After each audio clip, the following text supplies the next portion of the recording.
Yeah, I got a little clearance issue that I think changing the back spacing will help with. I have a factory wheel. They have a 2-inch positive offset on them, which means that the tire itself sits deeper inside the wheel well.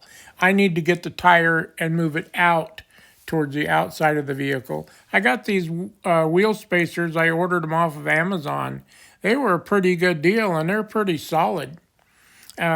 Here's a rim I put up here just to kind of show the space between my back of my wheel and my shock. And it's a factory shock and a factory wheel. That's normal clearance, but I guess the tire I have is a little bit wide. And then I've added a 3-inch lift to this, and so that gives it a little more articulation, and that causing the tire to rub the shock there. I don't want that to happen. That'd just ruin my shock. And so anyhow, I ordered these 1.5-inch spacers to change the offset on my wheel and give me a little more clearance behind there. The spacer's a bolt right on here on the end of the axle. And here's the coils I got. They're BDS coils. And they give me a real nice ride. And then I got from Core Off-Road, I got this spacer for my rear A-arm back here to centers your rear end. But anyhow, it gives it a little more articulation by putting that spacer in there. So I did that. And it follows the ground pretty good. But I got to get my wheel out so to stop rubbing my shock there.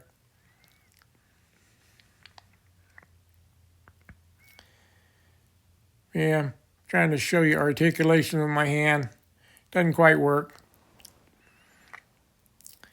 And here's one of the rims I put on there, and we could kind of measure from the back of the wheel into the shock and see what the distance is in there. Quit wiggling around here. It's got about a stock. It has about 1.5 to 1.75 inches from the wheel to the shock or the boot, shock boot. There's actually a little more space there than that. And then we'll go around here to the other side where I have the spacer already in place and take a look.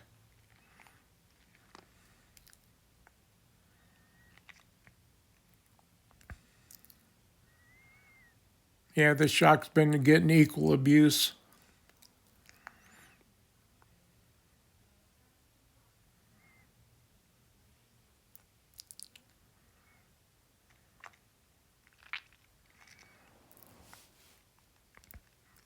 Now here the spacer's in place, and that's how it goes on.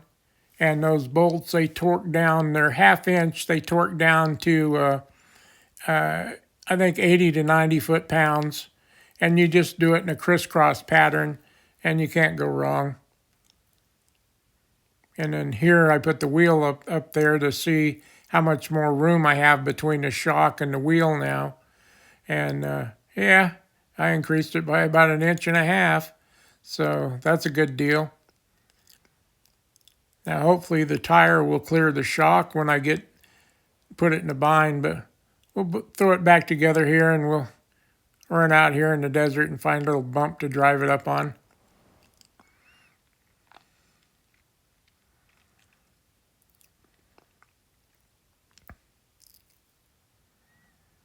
Here's a look at the clearance with the tire mounted on now.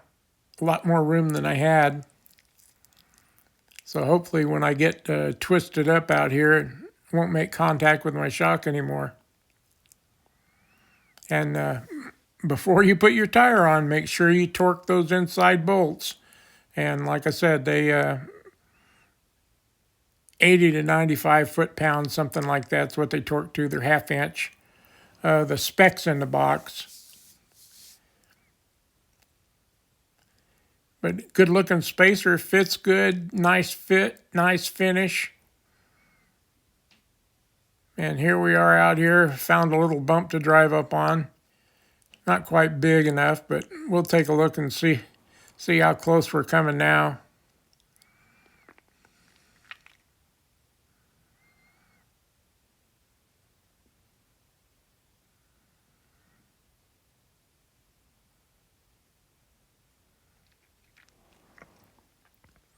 See if I can get you in here and let you see, we can see what the clearance is. Oh yeah, lots of room there. Not even coming close to contacting it. But we need to get it a little more twisted up. We're going to get out of here and go find a bigger bump somewhere.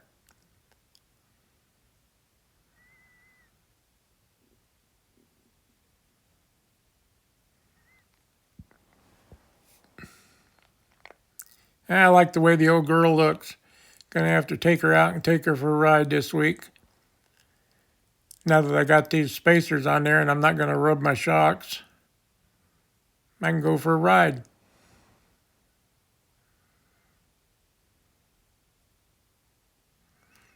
Now we found a little bigger bump. That's wheel stretched out about as far as it'll go right there. If I was to reach over and push on the roof of the car, you'd see a little daylight under the tire. But anyhow, this side's pretty much bottomed out, and you can get under there and you can almost see the bump stop is touching. And none of the tire is. I got room between my tire and my shock, and my tire and my fender.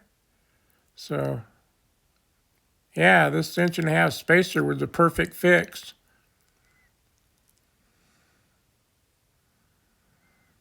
You can almost see there the bump stop touching.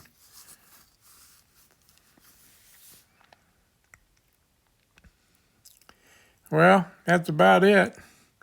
Thanks for watching, folks. Hope any of this helped you. Leave a comment.